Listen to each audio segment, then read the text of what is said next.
se deja de proyectar, por favor me avisan. Muy bien. Acá pues prácticamente en esta parte habíamos visto la parte introductoria de lo que era la biología y aquí se mencionaba lo siguiente. Si nosotros separábamos y vemos etimológicamente la palabra en sí, biología significa lo siguiente: bios, que es vida, y logos, que es ciencias. Y por lo tanto, eh, en resumen, diríamos que biología es el estudio, es la ciencia que estudia la vida. Entonces, pero acá lo que nos interesa es prácticamente las características de los seres vivos. Entonces, por lo tanto, se ha cambiado como que ese enfoque y ahora se define lo siguiente, que es la ciencia que estudia a los seres vivos. Entonces, acá se van a contemplar prácticamente varias características. Para que un organismo como tal sea considerado como un ser vivo, debe cumplir estas 9 características que nosotros vemos acá.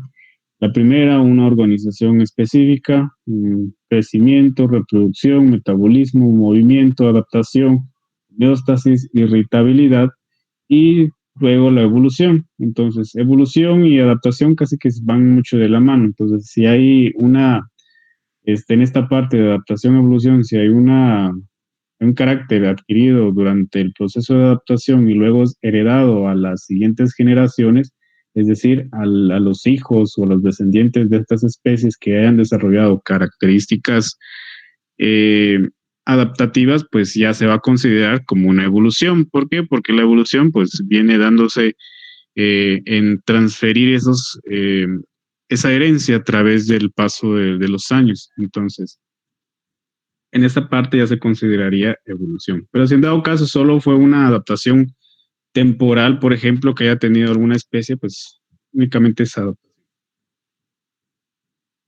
Acá mencionamos lo siguiente, la irritabilidad. ¿Qué es la irritabilidad? Pues es prácticamente la capacidad que tienen todos los seres vivos para responder a los estímulos del ambiente.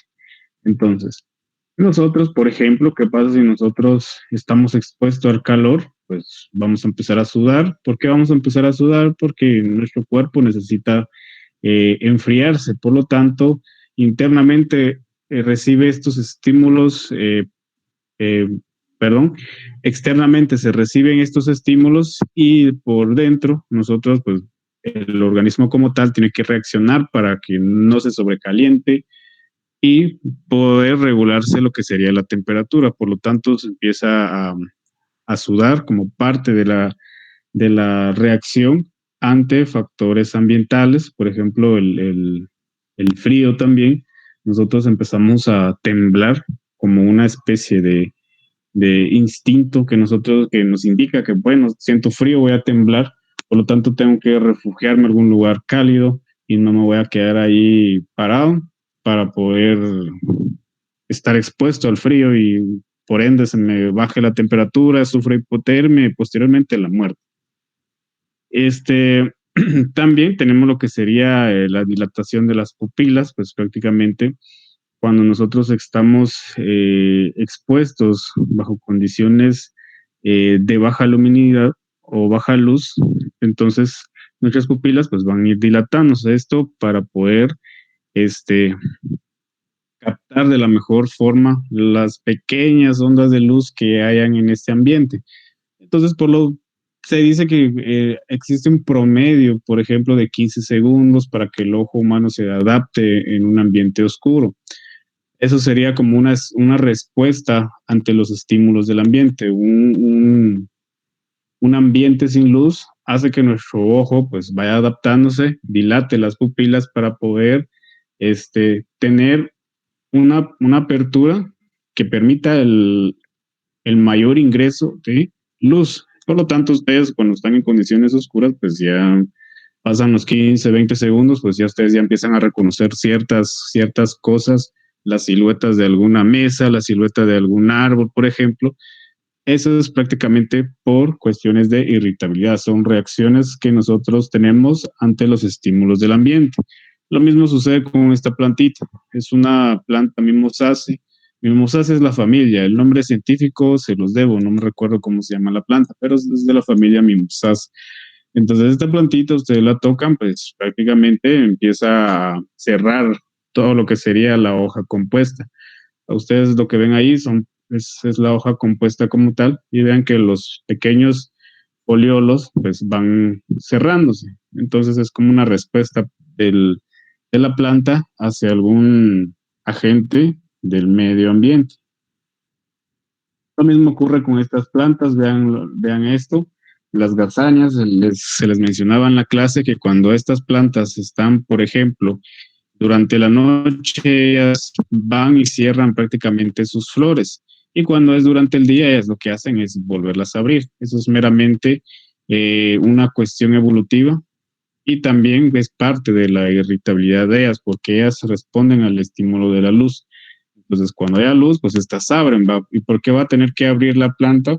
Pues obviamente para atraer polinizadores también. ¿Por qué? Porque únicamente con la luz, pues ellas pueden exponer sus llamativos colores y hacer y atraer a diversos insectos. Solo permítanme acá, vamos a dejar que ingrese un compañero.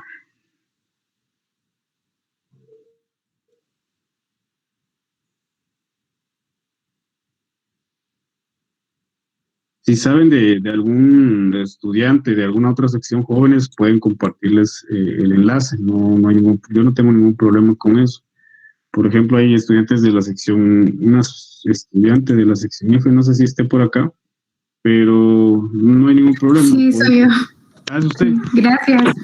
No hay ningún problema. Si sabe de otros compañeros, pues que bienvenidos sean. Acá es cuestión de ir repasando los temas. Y lo bueno, lo bonito del curso y de sus catedráticos es que se imparte el mismo contenido. Tal vez en algunas, en profundizar en algunos temas, no tanto, pero se ve prácticamente el mismo contenido. Entonces, si conocen a alguien más ahí, muchachos, compartan el enlace del grupo y del enlace de Meet. Se va a usar el mismo para que repasemos ahí con ustedes, no hay ningún problema. Gracias. Tenemos esto de las gazanias, luego tenemos la otra característica que es el crecimiento. El crecimiento es prácticamente el incremento de la masa del cuerpo de un organismo. Entonces, esa es prácticamente la parte conceptual de lo que sería el crecimiento. Vean acá, ustedes al momento de nacer tienen un determinado tamaño, luego ustedes van adquiriendo y aumentando de masa, es prácticamente biomasa de organismos y, por ejemplo, de un árbol, de la madera como tal, la madera en sí es biomasa. ¿Por qué? Porque se incrementa con el paso del tiempo. Entonces, si ustedes siembran un arbolito y al cabo de 10 años ya lo ven como de una altura de, ¿qué? Unos 15, 20 metros, pues prácticamente ese arbolito tuvo un incremento de biomasa. Así se les denomina a todos los organismos biomasa. Entonces, es prácticamente el incremento del tamaño de los organismos, si lo queremos ver de esa forma. Vean acá cómo va creciendo esta plantita de frijol, germina, luego va empezando, empieza a perder, acá en esta, la que estamos viendo acá, ya va perdiendo, si no estoy, bueno, ya para aquí son, ¿qué? Son 5 diferentes plantas. ¿Por qué? Porque acá ya se tienen las hojas ya formadas, esta también ya formó hojas, pero vean cuál es la peculiaridad de esta, porque no tiene, ya desprendió sus cotiledones. Y ven acá que todavía tenemos cotiledones acá y acá, por lo tanto, son plantas diferentes, simplemente se hace la comparación.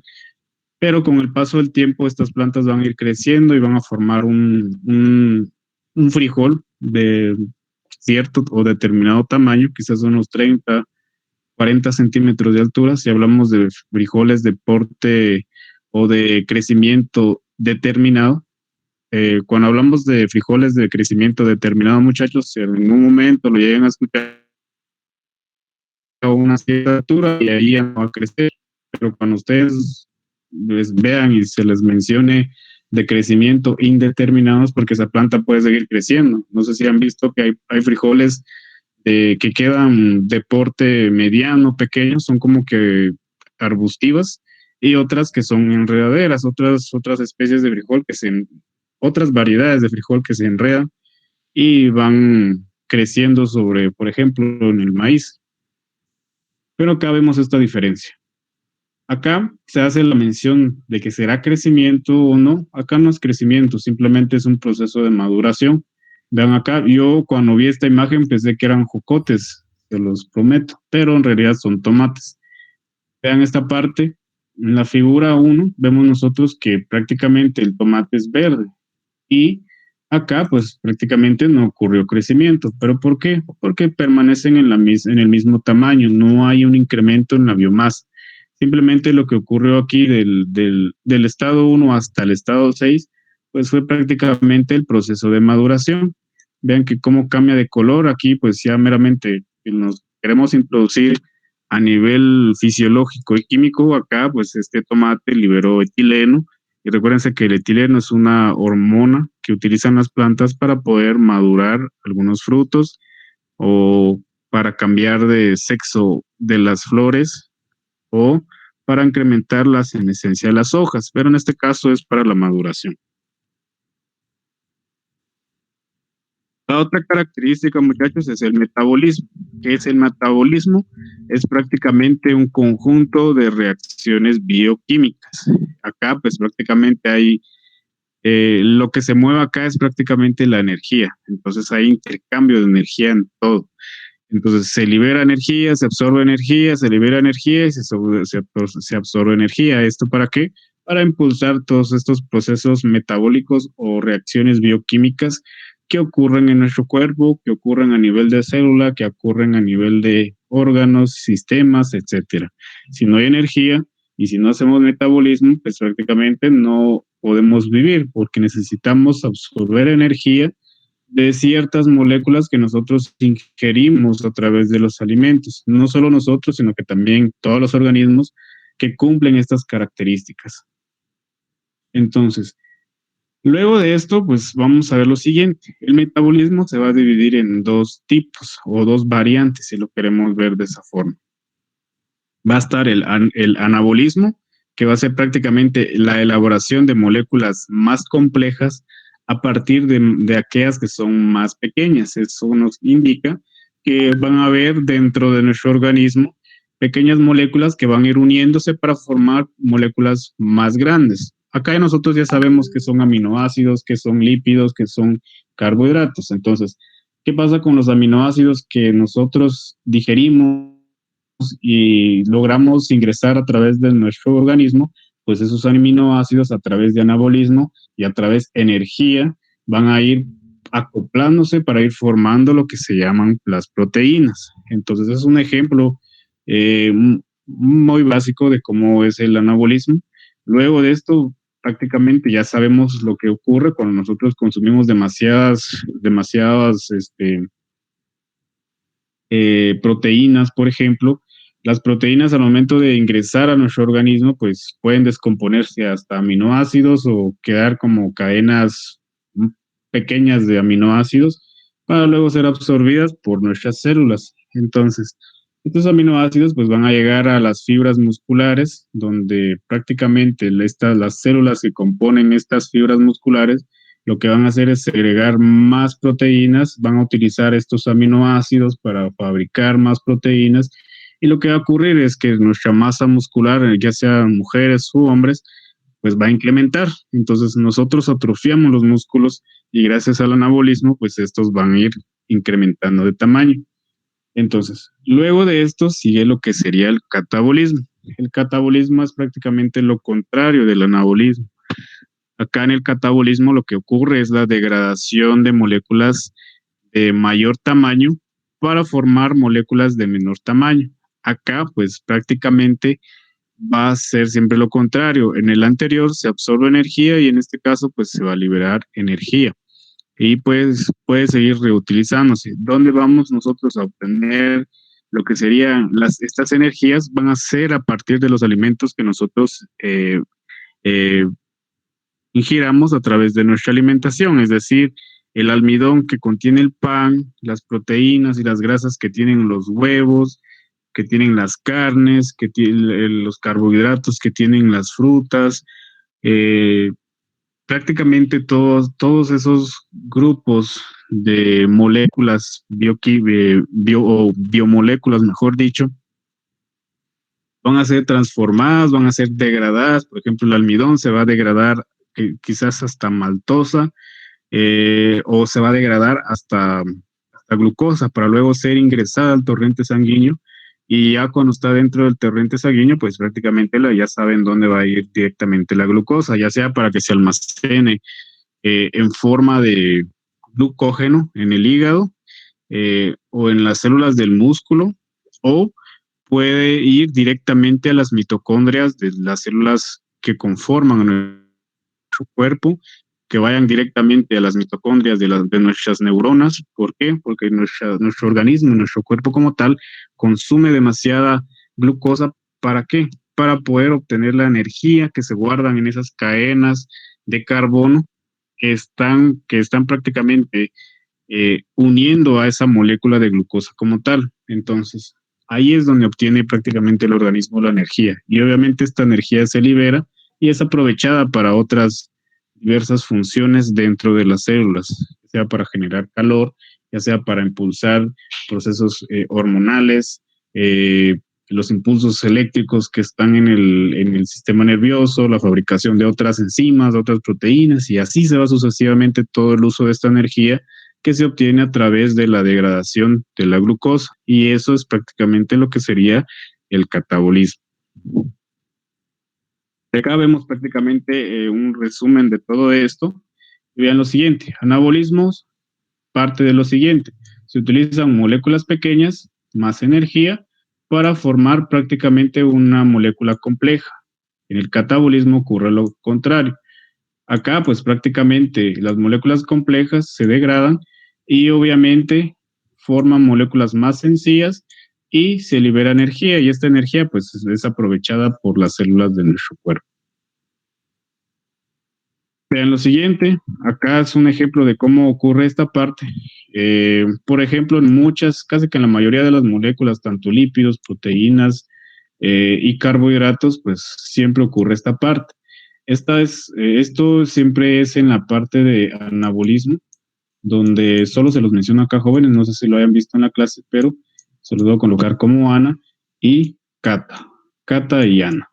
Entonces, anabolismo, en las reacciones de anabolismo, que es prácticamente de tomar moléculas pequeñas y formar complejas, existe un proceso llamado de síntesis por deshidratación, solo que acá está en inglés. La síntesis ocurre siempre en el anabolismo. ¿Por qué se llama así? Porque para formar moléculas complejas siempre se van a liberar moléculas de agua. Y la cantidad de moléculas de agua siempre va a depender del número de monómeros que se vayan a ir uniendo entre sí. Ahora bien, en el caso del catabolismo, el tipo de reacción se llama hidrólisis. ¿Por qué? Porque se necesitan moléculas de agua para romper los enlaces que unen las moléculas o los monómeros de complejas para formar moléculas más pequeñas. Acá se les coloca, o se les coloqué prácticamente en esta parte estas moléculas que ustedes ven acá, que son prácticamente de glucosa. Entonces acá vemos una maltosa porque son dos glucosas. Entonces ven acá son dos glucosas y forman prácticamente esta molécula 1 que sería la maltosa. Y luego la maltosa, en el catabolismo lo que va a ocurrir es una hidrólisis. Eso quiere decir que se va a introducir agua entre los dos, entre el enlace glucosídico, que es este que está acá, el rojito, y esto lo que va a permitir es romper el enlace entre estas moléculas para formar dos moléculas de glucosa. Y así se van, casi que estos dos procesos de síntesis por deshidratación e hidrólisis van a ocurrir tanto en proteínas, en lípidos y carbohidratos. Y acá está prácticamente lo mismo, simplemente es otro ejemplo de cómo ocurre esto: hidrólisis y síntesis por deshidratación. Acá está también lo mismo. Recuérdense que en el catabolismo es prácticamente oxidar, en este caso, o reducir o formar moléculas pequeñas a partir de complejas. Y obviamente acá cuando nosotros o cuando los organismos pues prácticamente hacen la reducción de estas moléculas, lo que se va a obtener es prácticamente ATP. En el caso de la respiración celular, se va a obtener ATP y se va a liberar prácticamente, acá es al revés. Entonces, vemos, les vuelvo a borrar acá y borrar acá. Vean acá, recuérdense que en la respiración celular, para que ocurra una captación de energía, se va a necesitar ADP. Recuérdense que es el adenosín difosfato. Y obviamente este pi que ven aquí es un grupo fosfato. ¿Por qué se coloca este grupo fosfato acá? Porque necesita unirse a este ADP para formar ATP. Entonces las dos moléculas que ustedes ven acá, ADP y una molécula del grupo fosfato, ingresan acá para el catabolismo para poder captar prácticamente la energía y formar lo que sería ATP al final. Ahora en el anabolismo se va a necesitar ATP y, y prácticamente acá el agua no sé por qué lo colocan acá, pero el agua pues prácticamente, recuérdense que como es el resultado prácticamente del, del anabolismo como tal, pero bueno, entonces acá pues prácticamente lo que vamos a obtener es prácticamente ATP y acá esta agua que ustedes ven acá es prácticamente lo que se obtendría como resultado del anabolismo, pero es correspondiente del otro lado. Entonces, esa sería esta parte. Luego vemos lo siguiente. Acá vemos dos procesos muy complejos. El primero, que sería la fotosíntesis como tal, y luego el otro, que sería la respiración celular. Vean lo siguiente. ¿Qué pasa en la fotosíntesis? En la fotosíntesis va a ocurrir lo que sería el anabolismo y en la respiración celular va a ocurrir lo que sería el catabolismo. ¿Pero por qué? En la fotosíntesis, recuérdense que las plantas, no solamente las plantas, recuérdense que la fotosíntesis no es exclusiva de las plantas. Como ustedes sabrán y han visto en la clase, algunos protistas, algunas algas realizan lo que sería el proceso de fotosíntesis. Por lo tanto, la fotosíntesis no es un proceso exclusivo de lo que sería para las plantas. Entonces, se dejó de colocar. A la fotosíntesis, pues no vamos a referirnos exclusivamente de las plantas, sino que vamos a estar hablando del reino protista y reino vegetal como tal. Serían los dos reinos que van a ir realizando este proceso. Pero el tema está en que la fotosíntesis como tal es prácticamente anabolismo. Entonces, ¿qué va a suceder? Los autótrofos lo que hacen es aprovechar la energía del sol y gracias a la clorofila que ellos contienen en sus cloroplastos van a estimular a estas proteínas o estos pigmentos de color, de cualquier color. Recuérdense que el color verde de los cloroplastos no es un color que sea de este pigmento, sino que es un color reflejado. El verde no lo absorbe la clorofila, por lo tanto, el color verde es prácticamente lo que estas proteínas no absorben y lo reflejan hacia el medio ambiente.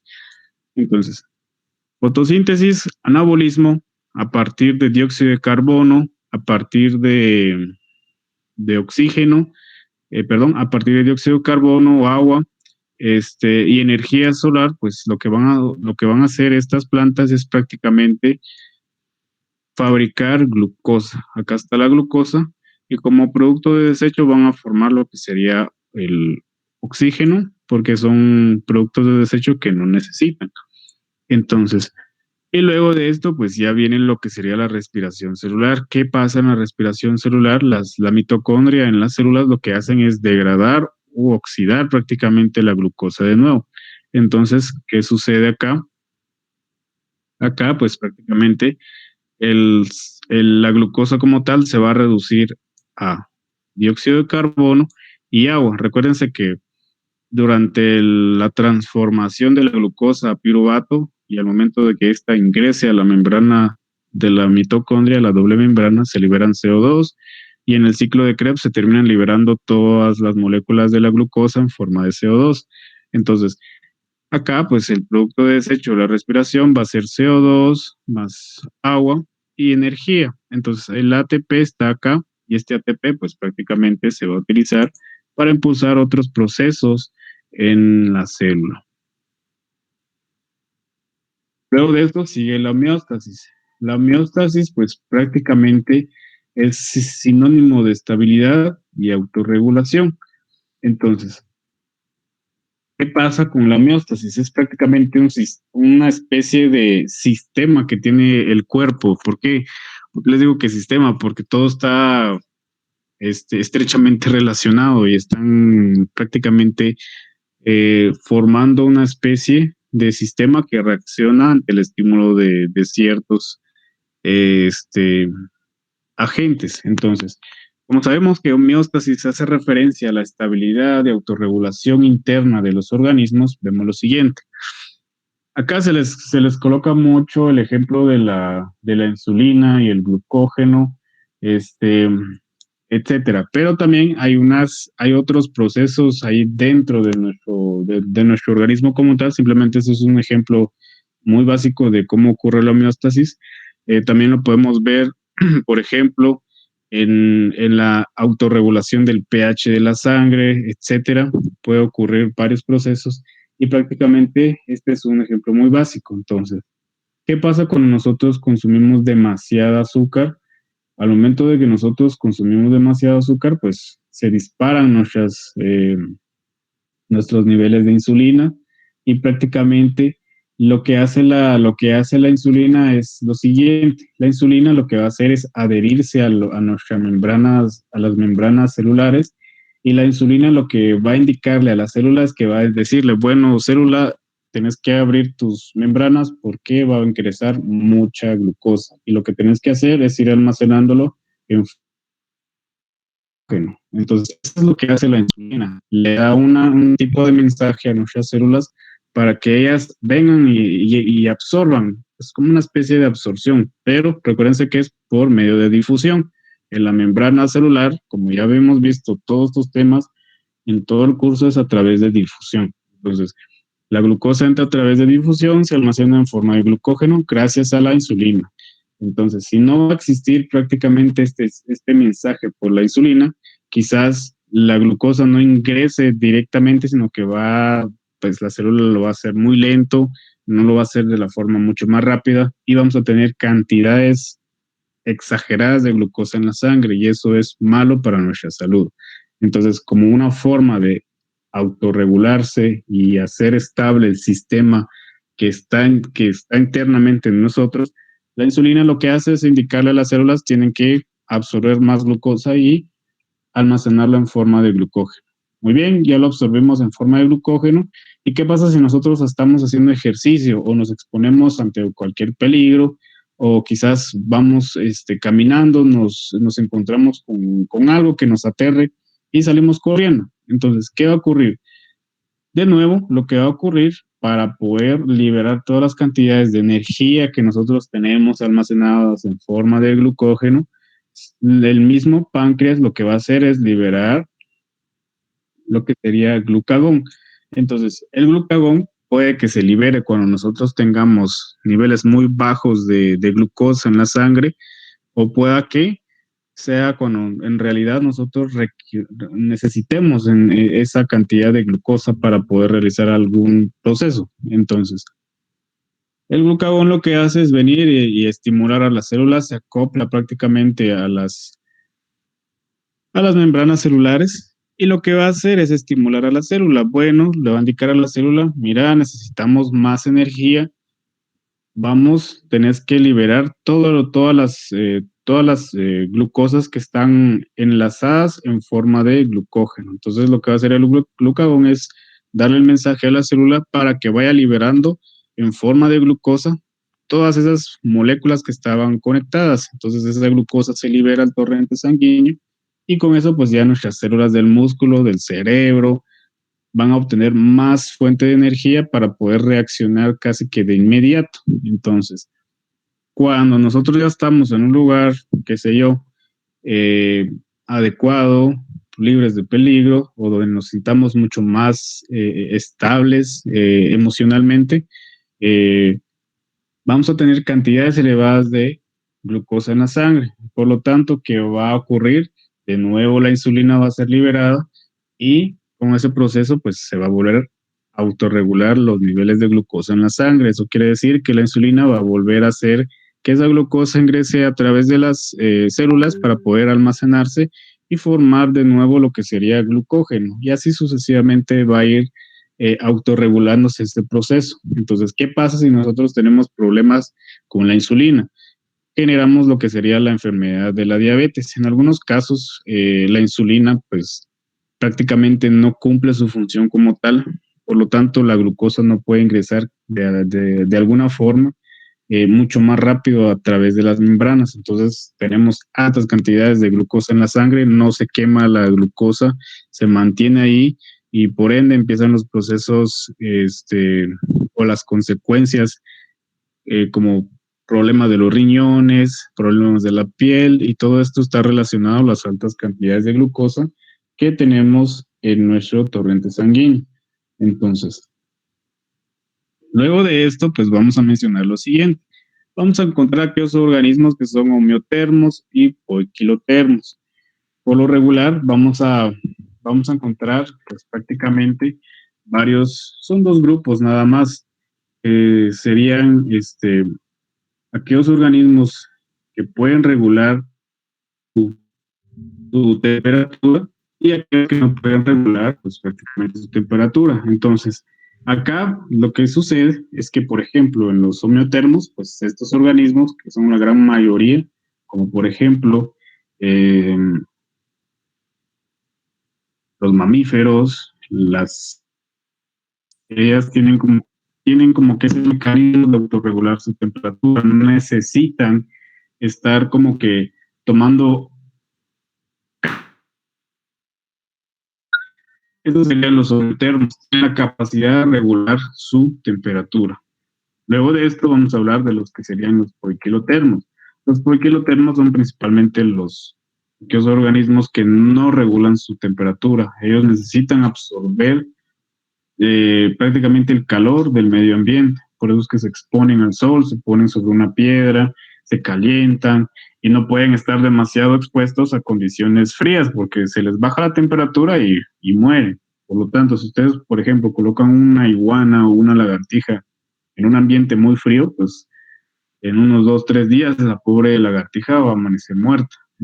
Esa es una característica de que estos organismos carecen de este proceso de regulación de temperatura a través de homeostasis. Luego tendríamos lo que sería el movimiento. Acá el movimiento es prácticamente el desplazamiento de partículas o compuestos dentro del cuerpo de un ser vivo. Eso quiere indicarnos que a nivel celular hay movimiento de partículas, a nivel ya de tejido, a nivel de órganos, también hay movimiento de células, hay movimiento de partículas.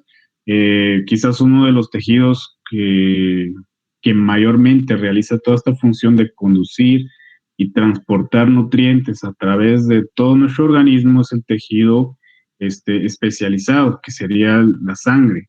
Entonces, el tejido conectivo especializado. Entonces, este tejido conectivo especializado, pues, como ustedes ya saben, es la sangre. ¿Y qué pasa con la sangre? En la sangre, pues, se mueven todos los nutrientes, se mueven muchas sustancias, se mueven células, los glóbulos rojos, por ejemplo, que transportan prácticamente el oxígeno a todas nuestras células, a todos los órganos, y por ende, pues, podemos realizar lo que sería la respiración celular. Obviamente no con la misma intensidad como lo hacen las células del músculo, como lo hacen las células del corazón, como lo hace el cerebro, pero sí realizan la respiración celular para obtener energía. Entonces, acá por lo regular se hace mucho como se les mencionaba a ustedes en la clase al inicio del curso, pues se confunde mucho con este otro tipo de movimiento que es el desplazamiento. Acá pues el desplazamiento es moverse de un lugar a otro. Acá, pues prácticamente vemos lo siguiente. Desplazamiento, locomoción es prácticamente casi que vienen siendo sinónimos. Entonces, La locomoción, desplazamiento, pues es prácticamente visto en la mayoría de los animales. Casi que todos los animales realizan todo este tipo de movimiento. Un mamífero, una lagartija, un anfibio, un protozoo, una bacteria, un hongo, se mueven. No son siempre estáticos. ¿Por qué? Porque recuérdense que este, tienden a obtener locomoción. Quizás en los hongos no tanto, porque esos siempre se mantienen adheridos este, a ciertos sustratos y obviamente no se pueden desplazar de un lugar a otro. Obviamente lo pueden hacer únicamente las estructuras reproductivas de estos organismos. Y este proceso de reptar es prácticamente el arrastrarse. Entonces, vean acá, como les mencionaba, pues prácticamente el sistema circulatorio está compuesto de un sistema complejo, compuesto por varios órganos, unos que van purificando, otros que van ingresando oxígeno, pero principalmente el sistema circulatorio es el que irriga toda la sangre en todo el organismo. Por lo tanto, hay movimiento. A nivel celular va a haber también citocinesis. Recuérdense que la citocinesis es el movimiento a nivel celular. Entonces se mueven todos los organelos, hay un movimiento dentro de la misma célula. Recuérdense que de esa parte, en la parte interna del citoplasma en sí, recuérdense que el citoplasma hace referencia a lo que son los organelos, al citoesqueleto y al citosol. Esos son los tres componentes que conforman prácticamente al citoplasma. No es lo mismo citosol que citoplasma. Citosol es la parte acuosa en donde están inmersos los organelos y que está fuera del núcleo. Entonces, esos organelos también se mueven, tienen su movimiento, no están ahí estáticos. Y también hay movimiento de partículas a través de difusión pasiva, difusión activa a través de la membrana celular. Y vemos prácticamente esta parte, el sistema digestivo también realiza movimiento. Obviamente lo hace de forma, no se hace de forma consciente. ¿Por qué? Porque no estamos conscientes de cómo funciona todo el tracto digestivo. No podemos indicarle al intestino en qué momento digerir los alimentos o que lo almacene ahí. No se puede, simplemente es involuntario. Luego ocurre con esto, que serían las plantas. Las plantas carecen de desplazamiento o locomoción, no pueden moverse. No van a ver ustedes un árbol ahí saliendo del suelo y caminar sobre la superficie. Nunca va a ocurrir eso, salvo en El Señor de los Anillos, si algún día la vieron, pero únicamente ahí. Pero en este caso no. Acá los árboles, pues prácticamente las plantas, las algas se mantienen estables, no se mueven. ¿Y qué pasa? Internamente las plantas tienen movimiento. Ya habían visto prácticamente esta parte. Sabemos que dentro de las plantas pues hay movimiento. Sabemos que dentro de la planta hay fabricación prácticamente de compuestos orgánicos, moléculas complejas a través de la fotosíntesis. Y eso quiere decirnos que para realizar el proceso de fotosíntesis se necesita absorción de nutrientes que van a impulsar prácticamente la fabricación de estas moléculas complejas y necesariamente se va a necesitar agua. El agua es prácticamente se mueve de abajo hacia arriba y toda la savia que se haya elaborado desde las hojas pues va a tener un movimiento de arriba hacia abajo. Entonces, ¿cuáles van a ser los tejidos que van a hacer estos movimientos prácticamente de forma interna en las plantas? Pues van a ser los fases vasculares. Recuerden que el xilema es el que conduce agua y nutrientes desde el suelo hasta la parte aérea, llevándolas directamente hacia las hojas, donde van a llegar y serán utilizadas para la fabricación de estas moléculas complejas, principalmente glucosa. Y el floema, pues va a estar encargado de transportar la savia elaborada, llevar todas esas moléculas complejas para poder darle energía a las células que están en la raíz, a las células que están en la parte de los troncos, a nutrir prácticamente a otras partes u órganos del vegetal. Y así es como se ve el movimiento interno en un vegetal, ya sea un helecho, ya sea un musgo, ya sea un pino, ya sea una magnoliofita, en este caso magnoliópsida o una liliópsida. Lo mismo va a ocurrir. Luego de esto veremos lo que sería la organización compleja. Recuérdense que la unidad básica de la vida es la célula, por lo tanto, un organismo, considerándolo como un ser vivo, va a partir desde una célula. Una célula es un ser vivo, cumple con las características que ya hemos mencionado anteriormente. Luego de esto, pues vamos a mencionar lo siguiente. Todo organismo va a tener una organización compleja, que inicia desde los elementos, las moléculas, biomoléculas, la célula como tal, la formación de tejidos, y los tejidos, conjunto de tejidos van a ir formando lo que serían órganos forman sistemas y prácticamente obtendríamos lo siguiente. Vean acá, recuerden que una célula está conformada de átomos, las moléculas que conforman una célula están formadas de átomos y prácticamente moléculas pequeñas también hay, por ejemplo, los fosfolípidos. Recuerden que los fosfolípidos tienen una cabeza hidrofílica y una cola hidrofóbica. ¿Y qué hay en la cola hidrofóbica, jóvenes? Pues hay un montón hay dos ácidos grasos y esos ácidos grasos a la vez están formados de átomos, principalmente de carbono e hidrógeno.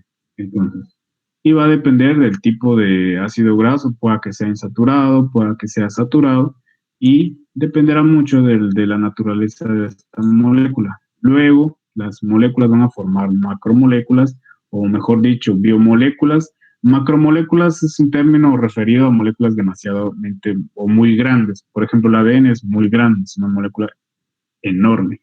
Es una de las moléculas, creo que es la molécula más grande que hay en una célula.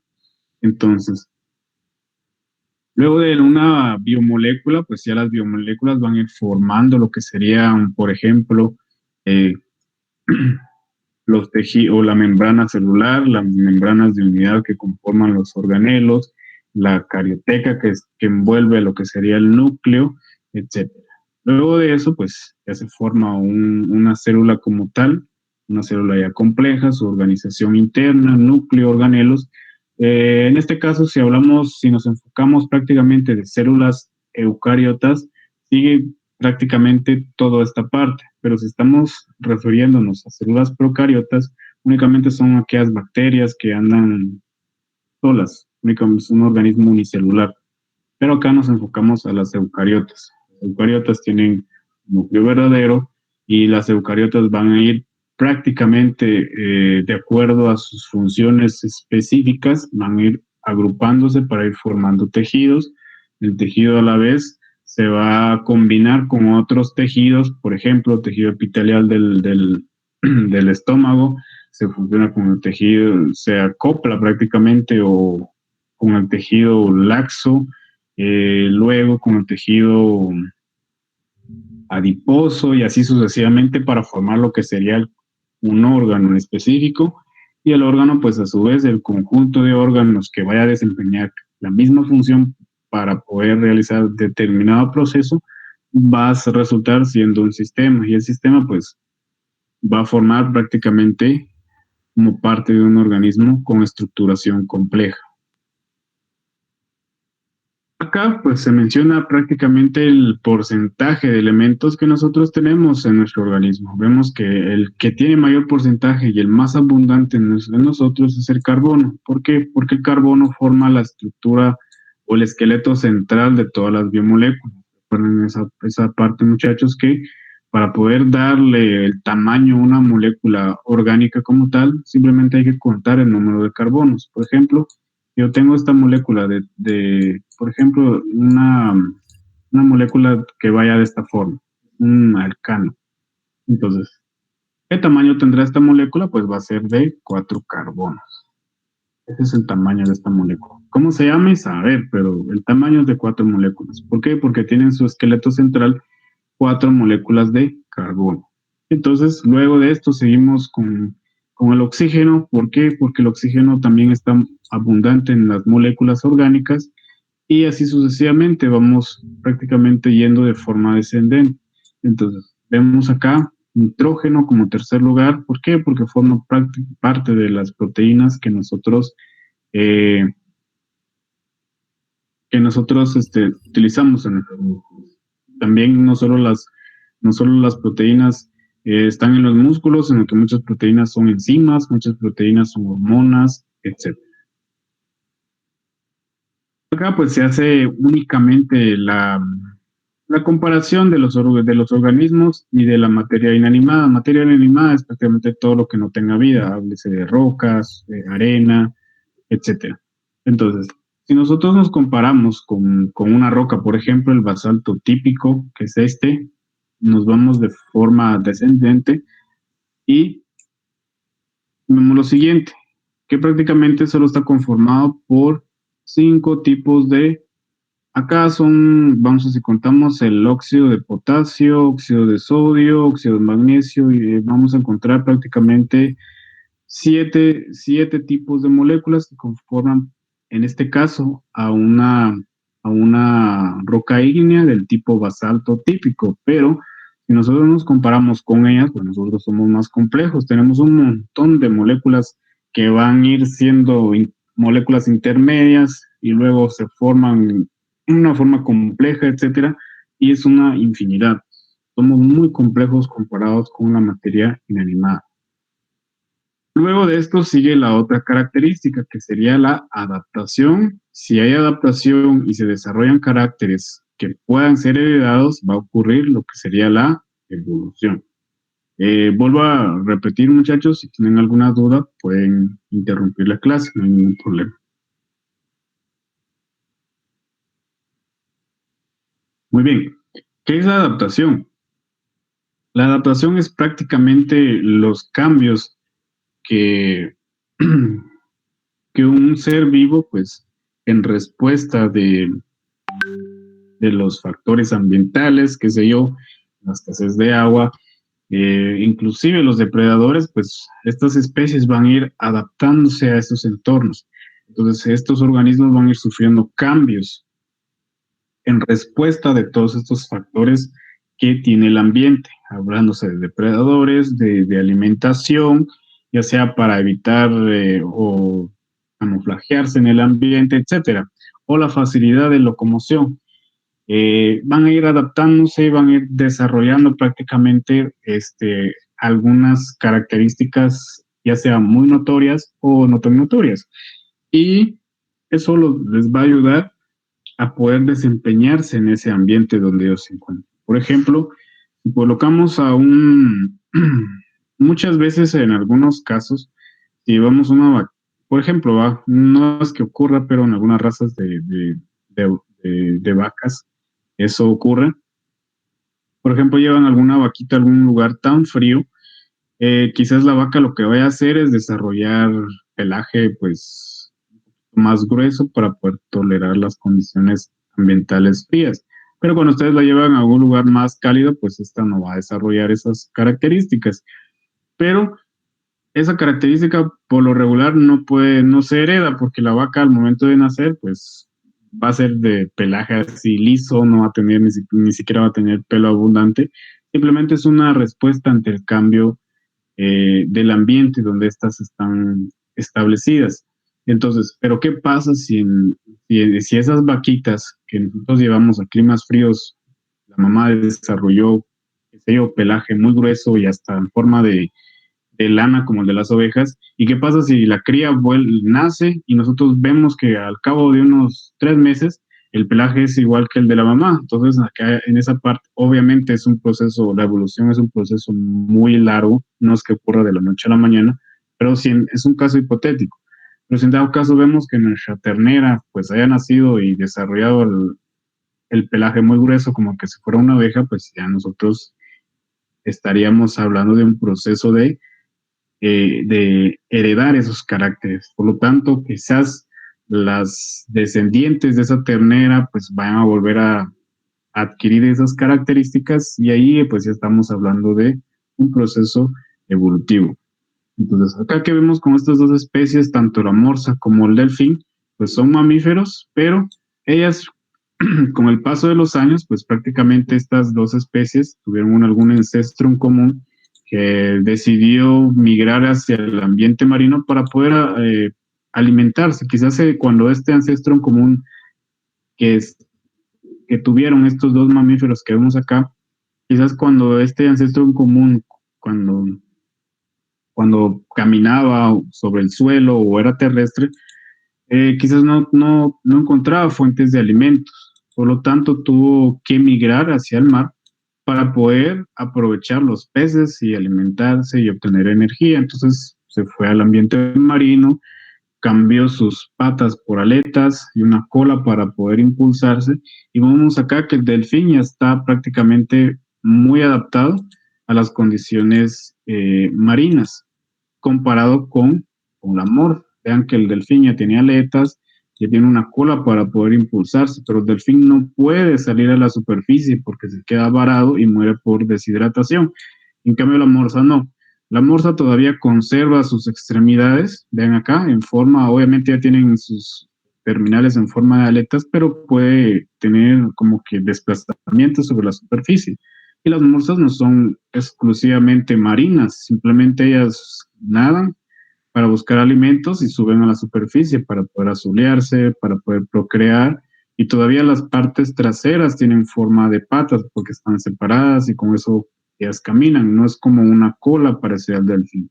Entonces, quizás en algún momento la morsa, pues si no hay consecuencias malas por parte del cambio climático, pues estas tal vez evolucionen y pasen a ser como que una especie de delfín, pero llevaría demasiados años. Entonces, cuando haya evolución, pues aquí ya se menciona que necesitan haber cambios en la información genética. Eso quiere decir que los caracteres que se hayan adquirido deben ser heredados. Eso sería ya prácticamente la evolución. Y acá mencionamos prácticamente algunas adaptaciones al frío, por ejemplo, los osos. Los osos pues desarrollan un pelaje muy grueso, una capa de grasa gruesa para aislarse del frío, lo mismo las focas. Algunas especies hibernan para poder no estar activas durante los periodos largos de invierno, principalmente lo que ocurre en el hemisferio norte del planeta, donde la mayoría de organismos hibernan, es decir, reducen en este caso su tasa de metabolismo para poder mantenerse y no morir de hambre. Y con esta parte de las lagartijas, ¿verdad? Que son porque los termos necesitan estar expuestos al sol para poder no estar o sentir demasiado frío. Y lo mismo ocurre acá, vean esta parte, esta es una planta carnívora. Esta planta carnívora, que está su nombre, que es Nepenthes. Acá están las dos. Esta es el de la planta carnívora, la que está arriba. Y el de abajo, pues es el murciélago. Y vean acá, eh, miento, es al revés. Caríbula es el murciélago y Nepenthes es la planta carnívora. Y vean acá, el murciélago lo que hace, y de igual forma no nos interesa el nombre científico, solo queremos saber cómo funciona esta parte. Acá, aparte de la adaptación de la planta, obviamente la planta carnívora hace fotosíntesis, la planta carnívora lo que va a hacer también va a reproducirse por flores, vean esa característica, pero ella para poder aprovechar y obtener más nutrientes de otros medios, lo que hace es prolongar una de sus hojas y adaptarlas, vean cómo la adapta, como si fuera una especie de jarrón.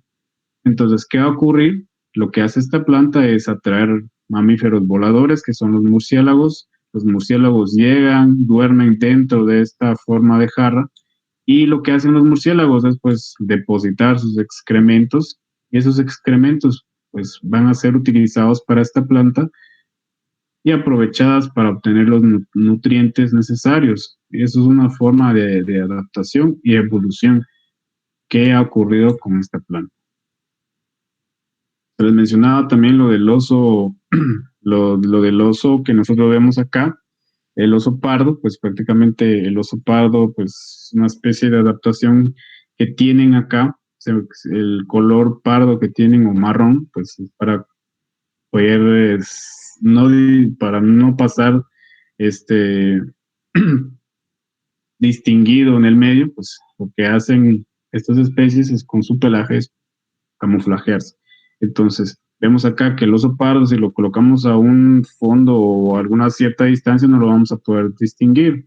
Y es por eso que tiene su pelaje pardo para poder no ser perceptible a simple vista en el entorno donde él se encuentra. Lo mismo ocurre con los osos polares. Los osos polares han adaptado su pelaje al entorno eh, del hielo donde ellos se encuentran y prácticamente lo que obtienen es obtener un camuflaje con su entorno. Entonces, ¿qué pasa si el oso blanco o el oso polar fuera cafés? Pues sería muy obvio de que las presas pues lo identifiquen muy rápidamente y puedan huir de él.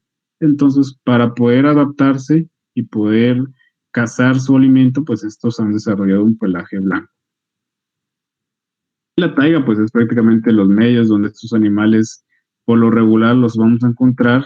La tundra, por ejemplo, que son lugares mucho más fríos y están relativamente más cercanas al polo, donde únicamente crecen especies no arbóreas, sino que son como del tipo arbustivas. Luego de esto ya vamos a iniciar lo que sería la parte del método científico. Entonces, acá vamos a definir lo que sería la parte de ciencia. No sé si tengan alguna duda acerca de las características de los seres vivos, muchachos. Todo muy claro. ¿Alguien más que quisiera opinar allí? ¿Alguien que tenga alguna duda?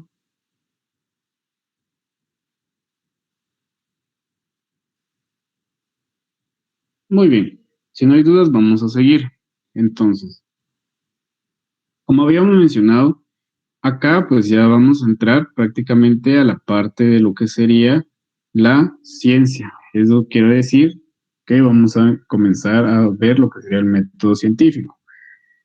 Acá la ciencia pues es prácticamente conocimientos que prácticamente el hombre ha acumulado a través de los años o a través del tiempo. Entonces, cada conocimiento que se ha descubierto y corroborado a la vez, prácticamente se pone en práctica y si ese conocimiento pues no es en realidad algo que sucede en la realidad, pues vuelve a ser comprobado y obviamente esos resultados se van acumulando, se toman los resultados, se vuelven a hacer pruebas para comprobar si es verídico lo que se ha obtenido de esos estudios. Entonces el conocimiento se acumula.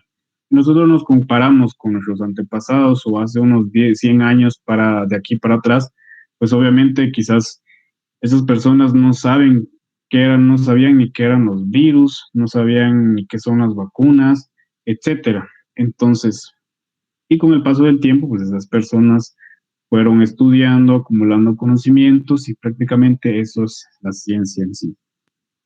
Entonces, ¿son conocimientos ciertos? Pues en realidad sí y no. Entonces, si nosotros dudamos de esos resultados, utilizamos esta herramienta que es muy importante, en este caso es importante, el método científico se aplica para todo, ya sea para la vida cotidiana, para los estudios científicos que hacemos, para alguna prueba que estén realizando en su casa, para, para, eh, para cuando ustedes están estudiando, también se aplica el método científico. ¿Por qué? Porque medimos el tiempo en que estudiamos, cuánto nos demoramos, si utilizo más tiempo, ¿será que se me queda más? Si estudio poco tiempo, ¿será que se me queda menos? Si estudio mucho más horas, me desconcentro, si estudio, etcétera. Nos hacemos muchas preguntas y las corroboramos y obviamente eso ya lo aplicamos cuando ya tenemos un examen. Entonces, el método científico es prácticamente una herramienta indispensable poder para poder indicar si el conocimiento es cierto o es falso. Entonces, acá para poder aplicar un método científico prácticamente a un entorno ya en realidad, nosotros tenemos que ser muy críticos, aplicar prácticamente nuestro criterio y ser imparciales o ser indiferentes. No podemos tener preferencias sobre algo que nosotros estemos evaluando. Eso quiere decir que si yo aplico algún fertilizante, alguna plantación de frijol, comparo dos tipos de fertilizante y voy a decir, bueno, esto porque me lo vendió mi vecino, eh, resultó siendo mejor, ¿va? Entonces yo le voy a comprar a él porque es mi vecino, pero no, seamos imparciales en el método científico. Se basa en esa parte, la imparcialidad y en el análisis crítico al momento de evaluar ciertos aspectos que nos intrigan, que nos generen mucha curiosidad o que nosotros deseamos prácticamente poder evaluar a través de otros resultados ya realizados. Entonces, acá, pues para poder aplicar esto, nosotros pues, vamos a determinar ya sea las relaciones casuales en la naturaleza y prácticamente todo esto se va a ir basado en la observación y en la experimentación. ¿Qué pasa si nosotros no somos nada observadores? Acuérdense que observar en el método científico, la parte de observación, no implica únicamente de hacer uso de la vista, sino que implica hacer uso de los cinco sentidos, el oído, o sea, qué tanta, por ejemplo, qué frecuencia se está transmitiendo eso, qué sonidos genera cuando está comiendo eso, por ejemplo, el sentido del tacto, qué tipo de textura tendrá, si es aguada, si es áspera, tiene espinas, qué color es, si nosotros vemos, nos enfocamos en la vista, qué sabor tiene, si usamos el sentido del gusto, qué aroma tienen, si nosotros usamos el sentido del olfato. Entonces, posterior de las observaciones, pues ya realizamos experimentaciones donde comprobamos si, sí o, si es cierto o no lo que nosotros estamos estudiando. Pasos del método científico. Partimos siempre de la observación. En la observación nosotros hacemos uso de los sentidos que habíamos mencionado anteriormente. Luego de esto vamos a plantear el problema. Esto quiere decir que vamos a indicar, bueno, ¿por qué mi tomate? Hacemos un estudio, por ejemplo, observamos que tenemos una plantación de tomate, por ejemplo, voy a colocar un ejemplo de tomates, y vemos que un surquito se está poniendo amarillo. Voy al tomo hojitas, las huelo. ¿Será que estas hojas amarillas huelen igual que las hojas verdes del otro surco? ¿Será que hay algo extraño en las hojas? ¿Será que observamos un montón de cosas, o aromas, texturas, color de las hojas, si hay manchas, si el tallo está bien, y si inclusive podemos venir y arrancar una planta y observar las raíces, que es lo muy común que podemos hacer para poder observar esas parcelas de tomate? Entonces, partimos y planteamos un problema. ¿Qué problema sería? Bueno, las plantas están amarillas.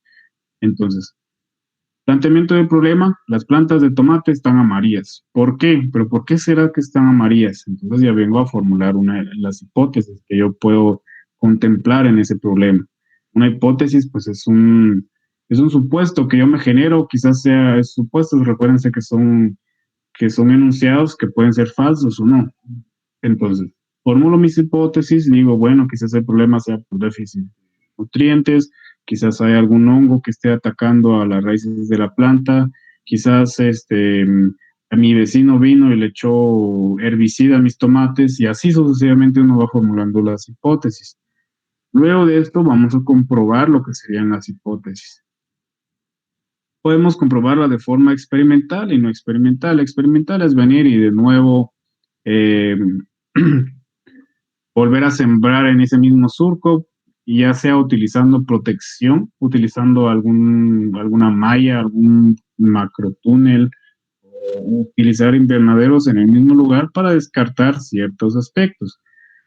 O utilizar prácticamente lo que sería, en este caso, eh, algún tipo de químico para poder ir descartando las posibles causas, que sé yo, aplicar el fertilizante que debería de ser, quizás sea, quizás deduzco que, bueno, no le estoy aplicando mucho magnesio a mis plantas de tomate, por eso es que están amarillas. ¿Pero por qué están amarillas? Recuérdense que el magnesio es es un átomo que está en la parte central de la clorofila y es el que le da principalmente el pigmento o esa coloración verde. Entonces, luego de la experimentación ya genero mis conclusiones, que son prácticamente una especie de afirmaciones que yo doy al final de la experimentación. Por ejemplo, ¿qué pasa si mis conclusiones son aceptadas por la mayoría de personas? Entonces,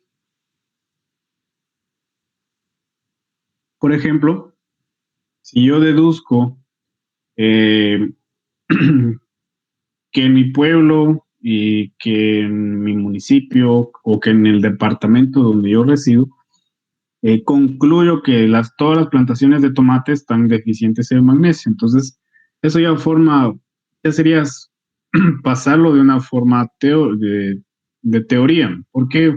Porque estamos afirmando que prácticamente toda esa región del departamento donde ustedes viven, pues está deficiente en magnesio. Quizás el departamento a la par también le suceda lo mismo, entonces ya se transfue la conclusión, pasa a ser una teoría.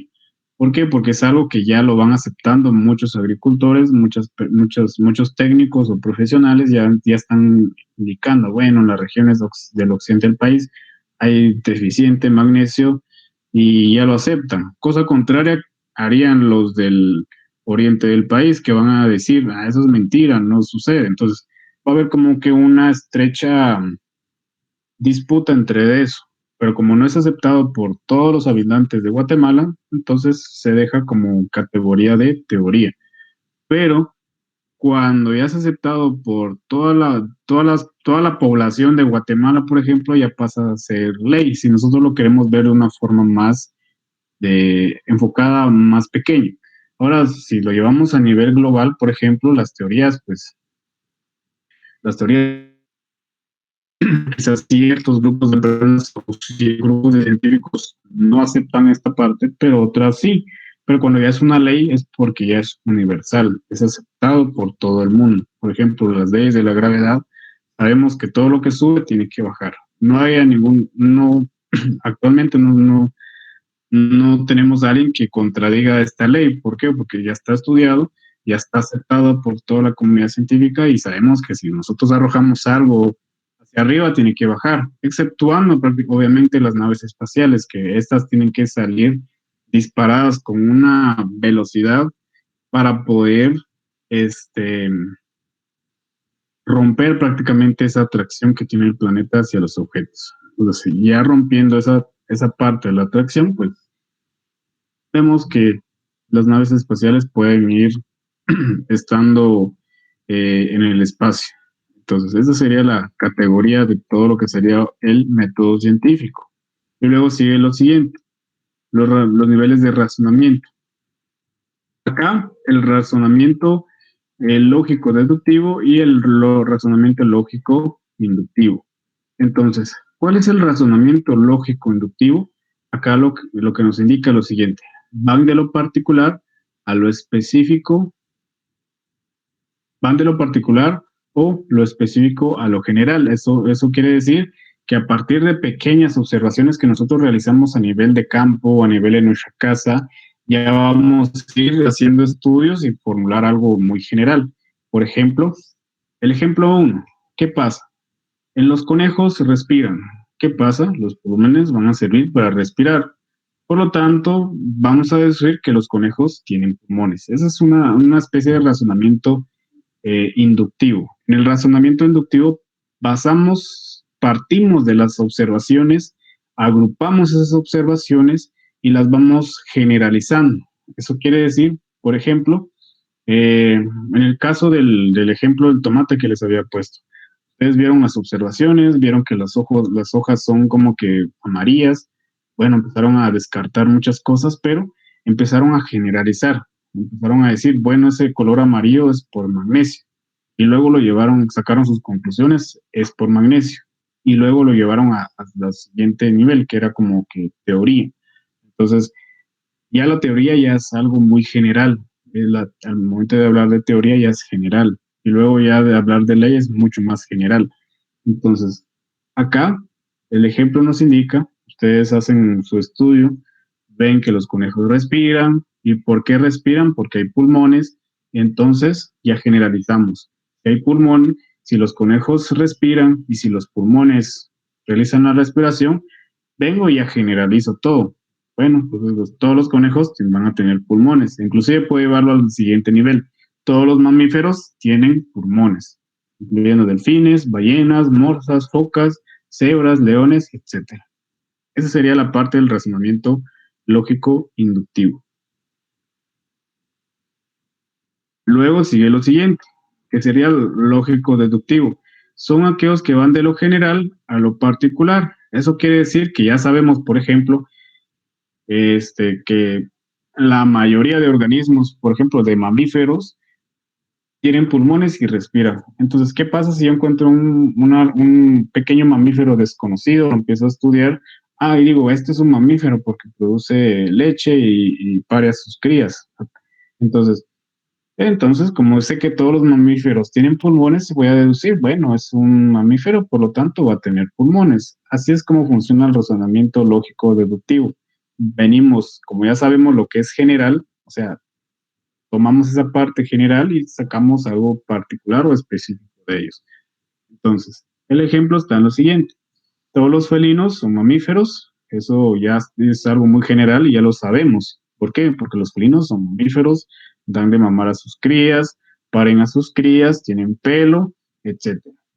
Luego, tomamos un gato. ¿Qué pasa con el gato? Como sabemos que los felinos son mamíferos, es algo muy general, entonces tomamos el gato y sabemos que es un felino.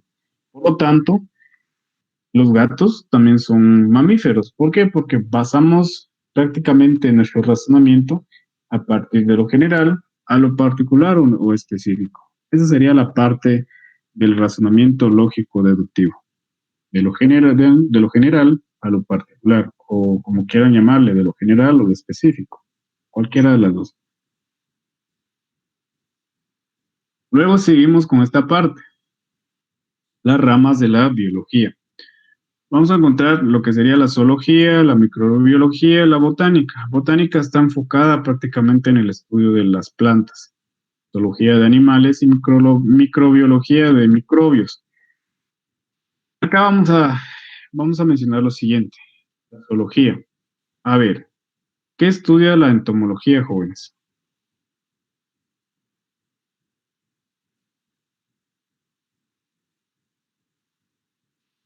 ¿Alguien que me pueda decir qué estudia la entomología?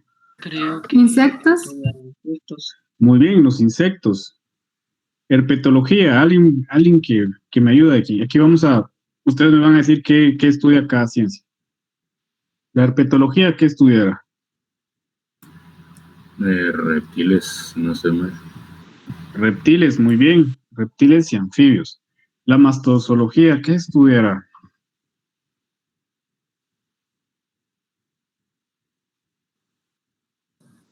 Mamíferos, ¿no? Muy bien, mamíferos, viene de mastozoología. Entonces, ahora la ictiología. ¿Qué estudiará la ictiología?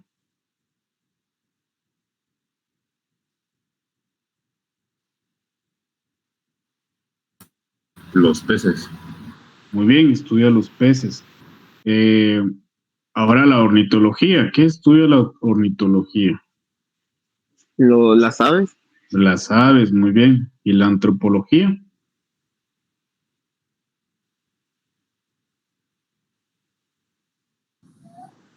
Las comunidades humanas o algo así, ¿no? Sí, la antropología es una ciencia que estudia en sí a los humanos, su conducta, etcétera. Esa es una ciencia dedicada solo para humanos. Ahora la medicina. ¿Qué estudia la medicina? Tratamientos para enfermedades. La salud humana. Sí, la medicina pues es prácticamente una ciencia que estudia la salud humana. Ahora, medicina veterinaria. La salud animal.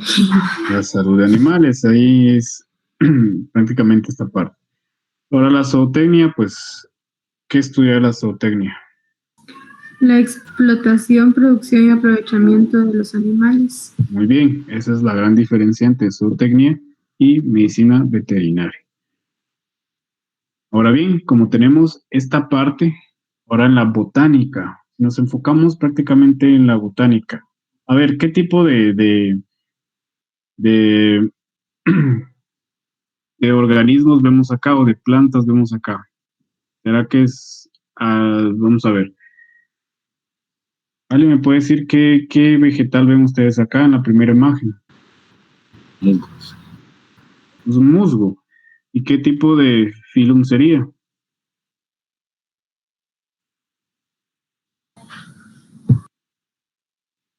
A ver si han estudiado. ¿Qué clase de vegetales o qué tipo de fila? Al momento de hablar de filum, estoy hablando de un taxón. ¿Qué filum sería este musgo? ¿A qué filum pertenece? Briofita. Sí, a las briofitas. Y ahora, este que está aquí abajo, ¿a qué filum pertenecería?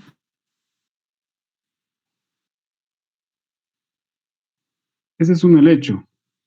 Es en sí es una especie ornamental que se les menciona mucho en la clase, si no estoy mal, que es la hoja de cuero.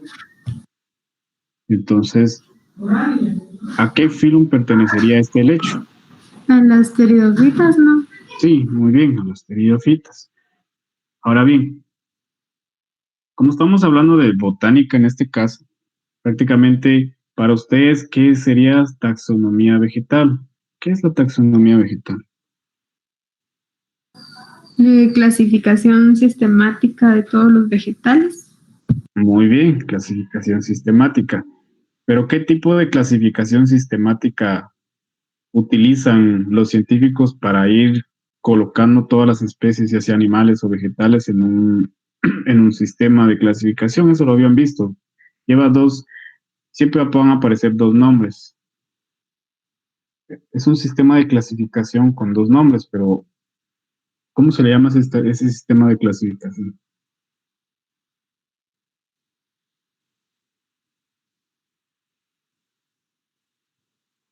Recuérdense, cuando yo coloco dos palabras, son dos, pero qué prefijo lleva ese conjunto de palabras? ¿Será que es cuatri? ¿Será que es tri?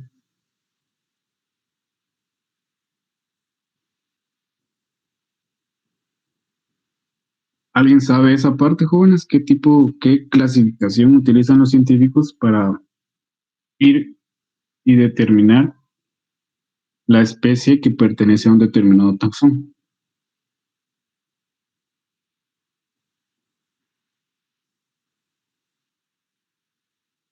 ¿Alguien lo sabrá?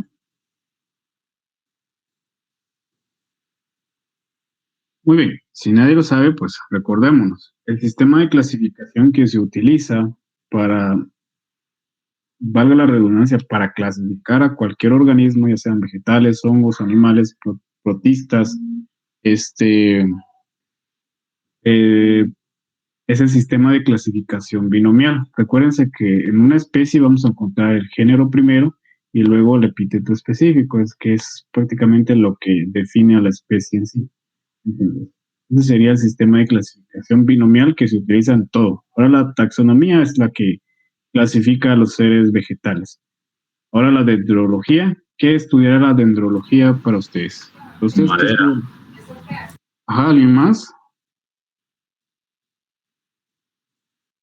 ¿Alguien más El quisiera estudio opinar? de los árboles.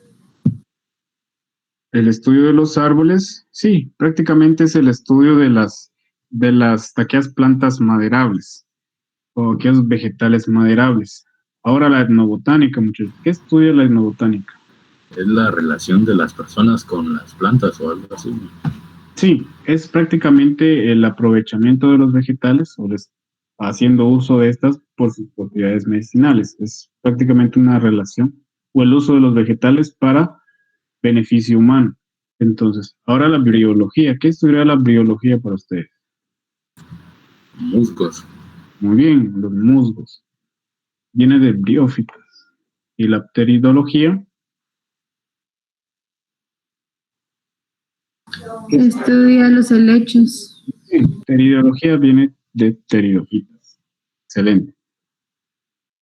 Ahora bien, seguimos con la micología, la microbiología, perdón. La micología es otra ciencia. La microbiología, pues, estudia organismos pequeños que no podemos verlos a simple vista, sino que necesitamos uso o hacer uso de un microscopio. La ficología, ¿qué estudiará para ustedes? Las algas. Muy bien, las algas. Micología,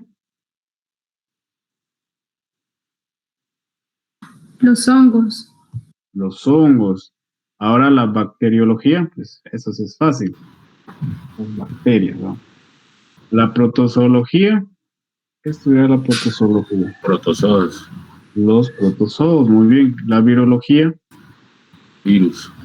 parasitología, pues Parásitos. los parásitos. Casi es muy, muy sencillo. Aunque en la virología, pues se considera como que una categoría muy aparte. Recuerda que los virus no son organismos, no se consideran como organismos ni seres vivos. ¿Por qué? Porque no cumplen las características que hemos mencionado anteriormente. Los virus por lo regular están ahí en el ambiente, no pueden reproducirse así como así. Sí, ellas necesitan un huésped para poder replicarse. No se reproducen, se replican. Entonces, esa sería como que la diferencia. Y vemos prácticamente las ramas generales, que es la genética, estudia prácticamente la herencia en los humanos, ecología, pues el estudio del medio ambiente y sus interacciones, zoología, pues prácticamente la célula, histología, los tejidos, anatomía, pues prácticamente um, la parte de cómo está conformado el organismo, la morfología, las formas, la fisiología, las funciones, embriología de los embriones, patología, pues viene siendo una especie de estudio de enfermedades, patología, pues es prácticamente eh, el estudio en este caso eh, del, de las no respuestas, sino que del comportamiento de los animales. Acá, pues, la paleontología, pues, estudia muchos organismos extintos, taxonomía, pues, clasificación de todos los organismos, ecología, lo van a ver que es prácticamente el estudio del suelo, sus interacciones, y filogenia, pues, es prácticamente la historia, estudia la historia evolutiva de los organismos partiendo de un ancestro en común. Eso sería prácticamente esto. Ciencias auxiliares, las matemáticas. Necesitamos matemáticas para calcular muchas, ya sea para calcular el número de individuos, calcular prácticamente descendientes, calcular la tasa de reproducción de organismos, calcular prácticamente el comportamiento poblacional, etc.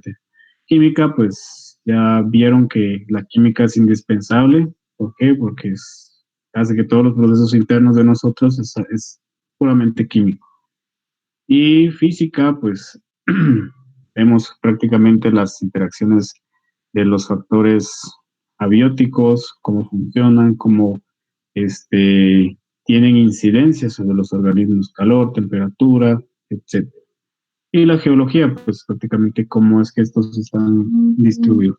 Entonces, aquí terminaríamos esta parte, jóvenes. No sé si tienen alguna duda. No, ingeniero. Que tengo hasta el momento.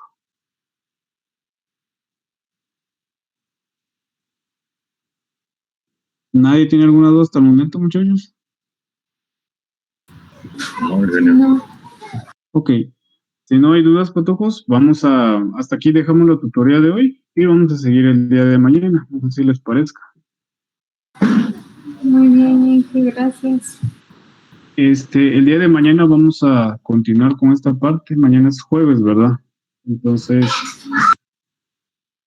esa presentación se las voy a mandar al grupo ahorita para que lo tengan ahí y les voy a mandar la que veremos el día de mañana. Entonces, esta sería la tutoría de hoy, muchachos, y nos vemos prácticamente mañana, en la misma hora. No sé si todos puedan a las 2 o puedan más temprano. No sé qué digan ustedes. Por mí está bien, ingeniero, gracias. Por mí está bien. Está bien a las 2, ingeniero. Muy bien, entonces vamos a seguir el día de mañana y continuando con con la reproducción de los animales y la otra parte que son las pruebas de la evolución. Entonces, nos vemos mañana, muchachos, y gracias por unirse el día de hoy y espero hayan llenado el formulario que les había compartido hace un ratito. Si no lo han llenado, se los voy a volver a enviar para que lo llenen de nuevo, que está